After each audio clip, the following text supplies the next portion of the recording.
बिस्मिल्लाहिर्रहमानिर्रहीम। आज एक इंतहाई अहम मौजू पर बात होगी और वो ये है कि रसूलुल्लाह सल्लल्लाहु अलैहि वसल्लम की जो हदीस मुबारक है, कानून साजी में उसकी क्या हैसियत है। अथॉरिटी ऑफ हदीस इन लेजिस्लेशन, कानून साजी में जो इस्लामी कवानीन बनते हैं उसके अंदर जिस तरह कुरान करीम की एक हैसियत है, तो उसमें हदीस रसूल सल्लल्लाहु अलैहि वसल्लम की क्या हैसियत है। सबसे पहले ये बात याद रखिएगा कि कुरान करीम पहला सोर्स है और रसूलुल्लाह सल्लल्लाहु अलैहि वसल्लम की हदीस मुबारक दूसरा सोर्स है। प्यारे आका अलैहिस्सलातु वस्सलाम की जो हदीस मुबारक है उसकी वही हैसियत है जो कानून साजी में कुरान करीम की हैसियत है। ये बात हमारे जहन में मौजूद है कि कुरान करीम तवातुर से साबित है और रसूलुल्लाह सल्लल्लाहु अलैहि वसल्लम की हदीस मुबारक की दो हैसियत हैं, एक तवातुर की है और एक अहाद की है। और तवातुर से कतईयत और अहाद से ज़न्नियत साबित होती है। इस बात में तो कोई शक नहीं है, कोई दो राय नहीं है। ये तो कुरान और हदीस का कुछ फर्क है, लेकिन वो हदीस जो साबित हो जाती है, जो रसूलुल्लाह सल्लल्लाहु अलैहि वसल्लम के फरमान के तौर पर इंदल मुहद्दिसीन साबित होती है, उस हदीस के बारे में ये राय कायम करने में कोई शक व शुबा की गुंजाइश नहीं है कि जिस तरह कुरान करीम से हिल्लत व हुर्मत के अहकामात साबित होते हैं, इसी तरह रसूलुल्लाह सल्लल्लाहु अलैहि वसल्लम की जो हदीस मुबारक है उससे भी साबित होते हैं। और वो बाकायदा तौर पर अथॉरिटी है लेजिस्लेशन में। लिहाजा जो रसूलुल्लाह सल्लल्लाहु अलैहि वसल्लम की हदीस मुबारक है उसके बारे में कोई दूसरी राय कायम करना ये दुरुस्त नहीं है। हाँ, ये एक अलहदा सिलसिला है, लेकिन इसका ये भी मतलब नहीं कि कोई ये कह दे कि हदीस देखो जी, हदीस में ज़ईफ़ा हदीस भी मौजूद है। ये फ़र्क बहरहाल ये फ़र्क मलूज़ खातिर है कि जो अहादीस दाइफा हैं उनका हुक्म और है, जो अहादीस सैया हैं, साबिता है, हसना है, उनका हुक्म और है। और वो अहकाम में हिल्लत व हुर्मत में काबिल कबूल है। अब आती है ये बात कि हदीस मुबारक की इस अथॉरिटी होने या उसका जो लीगल स्टेटस है, या हदीस मुबारक की जो दूसरे सोर्स की एक हैसियत है, सेकंड सोर्स की, उसके बारे में कुरान करीम क्या कहते हैं। अल्लाह रब्बुल इज्जत ने फरमाया, वमा आताकुमुर रसूलु फखुजूहु वमा नहाकुम अन्हु फंतहु। जो तुम्हें रसूल अता करें वो ले लो और जिससे मना करें रुक जाओ। सूरह हश्र है। इसका मतलब फिर ये हुआ कि रसूल करीम सल्लल्लाहु अलैहि वसल्लम जो अता करें, आप सल्लल्लाहु अलैहि वसल्लम ने दो चीजें दी, एक कुरान करीम और दूसरा सुन्नत मुबारक। जिस तरह के हजरत अली रदी अल्लाह ताला अन्हु ने भी फरमाया था, हजरत अब्दुल्ला बिन अमर बिन आस रदी अल्लाह ताला ने भी फरमाया था, हजरत अली रदी अल्लाह ताला ने वाज़े तौर पर फरमाया था कि ये कुरान है और ये दूसरा सहीफा है जिसमें रसूलुल्लाह सल्लल्लाहु अलैहि वसल्लम की अहादीस है। तो इस हैसियत से रसूलुल्लाह सल्लल्लाहु अलैहि वसल्लम की जो हदीस मुबारक है उसको बाकायदा तौर पर एक हैसियत हासिल है सेकंड सोर्स होने की। इसके हवाले से खुद भी रसूलुल्लाह सल्लल्लाहु अलैहि वसल्लम ने यह फरमाया मा अमरतुकुम बिही फामुरु वमा नहैतुकुम अन्हु फंतहु। जिस चीज का मैं तुम्हें हुक्म दूं वो करो और जिस चीज से तुम मना करूं उससे रुक जाओ। तो इसका मतलब है कि रसूलुल्लाह सल्लल्लाहु अलैहि वसल्लम की ज़ात मुबारक एक अथॉरिटी है और आपकी हदीस मुबारक एक अथॉरिटी है लेजिस्लेशन में। इसका कौन इनकार कर सकता है। अब इसकी हम मिसाल जानने के लिए हम ये जानते हैं कि क्या क्या मिसालें दी जा सकती हैं इस बात को समझने के लिए कि हदीस मुबारक जो है वो कानून साजी में उसकी एक हैसियत है, अथॉरिटी ऑफ हदीस इन लेजिस्लेशन। जो इस्लाम के अंदर कानून साजी है उसकी जो सेकंड सोर्स की हैसियत से जो उसकी एक अहमियत है वो क्या है, इससे हम जान सकेंगे।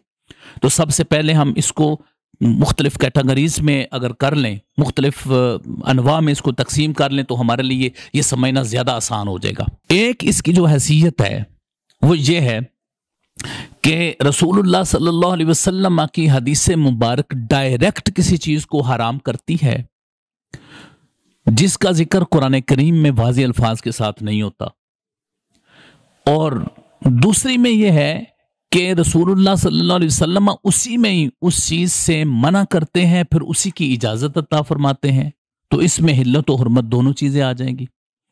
और तीसरा यह है कि कुरान करीम का कोई हुक्म होता है, या तो उस खास की उस आम की तखसीस होती है, या उस उमूम की तखसीस होती है, या उस इतलाक की तकयीद होती है, या फिर उस इजमाल की तफसील होती है।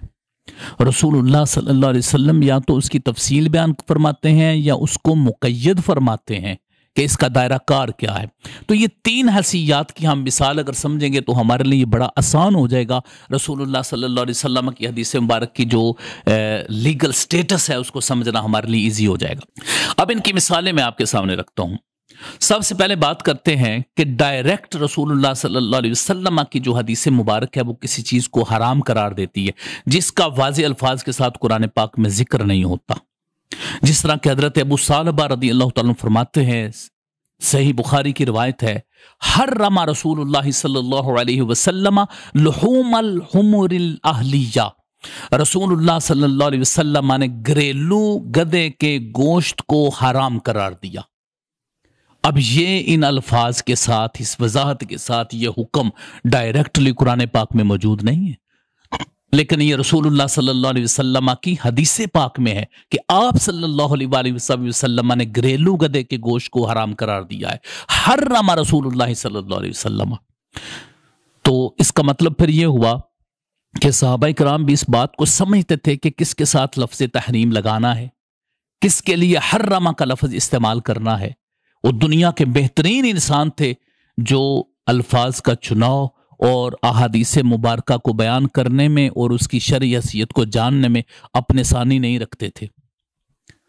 तो इसका मतलब है कि इस हदीस मुबारक से यह साबित हुआ कि हदीस मुबारक लेजिस्लेशन में, कानून साजी में एक अथॉरिटी है, सेकंड सोर्स है, एक अथॉरिटी है, उसकी एक हैसियत है जो कुरान पाक के बाद है। ये एक इसकी मिसाल है। अब दूसरी मिसाल इससे समझते हैं कि आप एक चीज है उससे मना फरमाते हैं, फिर उसके बाद उसकी इजाजत आप अता फरमा देते हैं।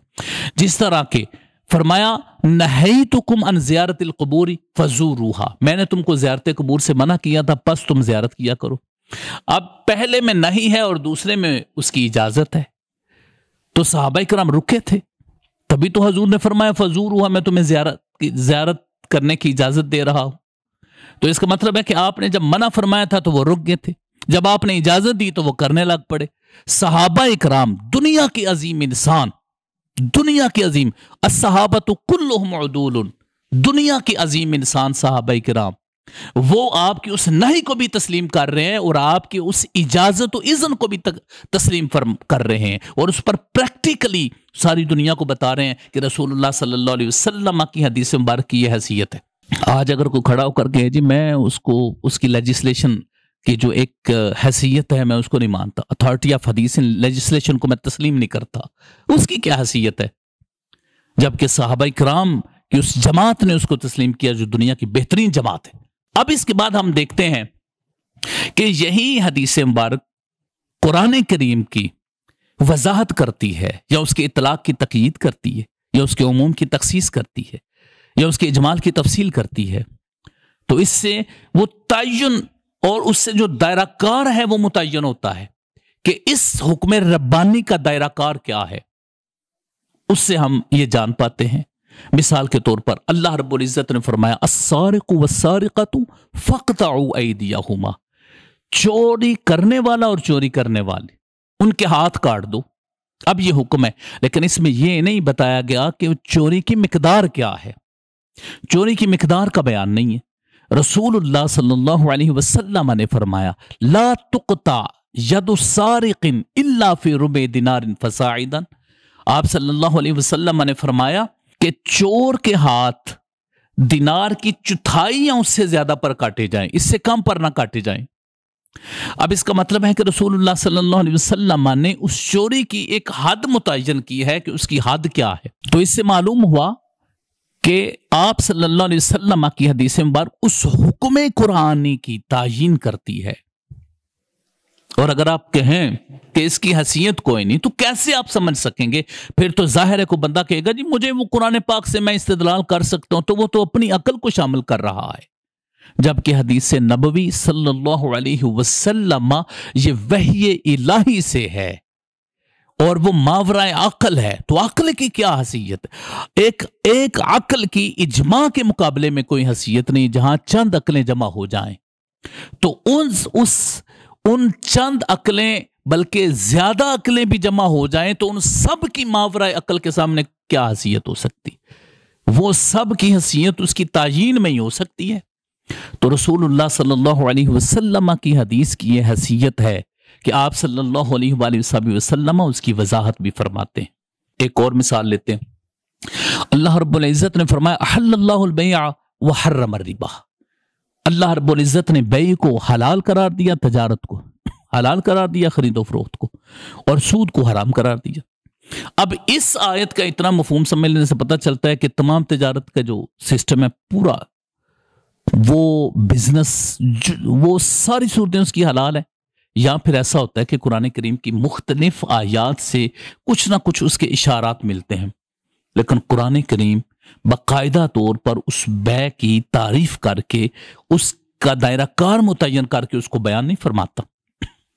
اس کی مثال ہے رسول اللہ صلی اللہ علیہ وآلہ وسلم نے یہ فرمایا، آپ صلی اللہ علیہ وسلم نے فرمایا نہا رسول اللہ صلی اللہ علیہ وسلم عن المحاقلہ والمخادرہ والملامسہ والمنابزہ والمزابنہ۔ اس کو امام بخاری نے روایت کیا کہ رسول اللہ صلی اللہ علیہ وسلم نے بیعوں کی اقسام سے منع فرمایا ہے، محاقلہ سے، محاضرہ، ملامسہ، منابزہ، مزابنہ سے منع فرمایا۔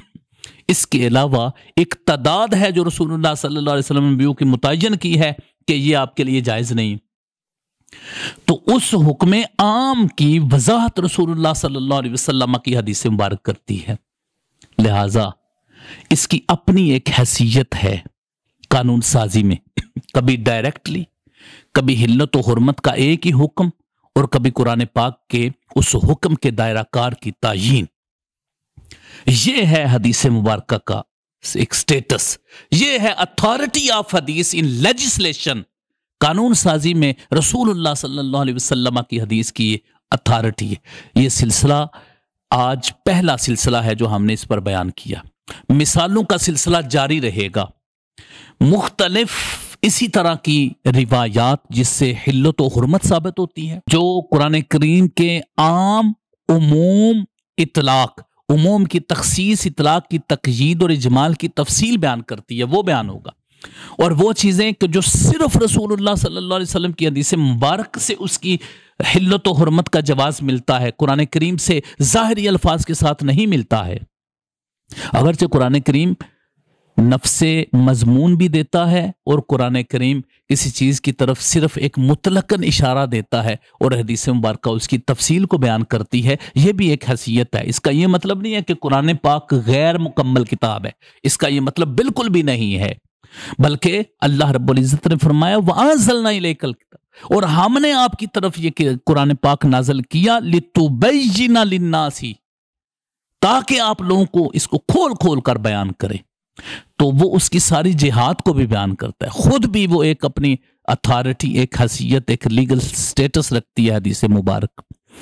تو یہ ہے مقام ہمارے پیارے آقا علیہ الصلوۃ والسلام کے فرامین کا اور آپ کی احادیث مبارکہ کا۔ انشاءاللہ یہ سلسلہ، یہ پہلا سلسلہ ہے اور یہ سلسلہ آگے جاری و ساری رہے گا کہ اتھارٹی آف حدیث لیجسلیشن کیا ہے اور اس کی حیثیت اور اس کا لیگل سٹیٹس کیا ہے۔ انشاءاللہ اس پر یہ سلسلہ جاری و ساری رہیں گے۔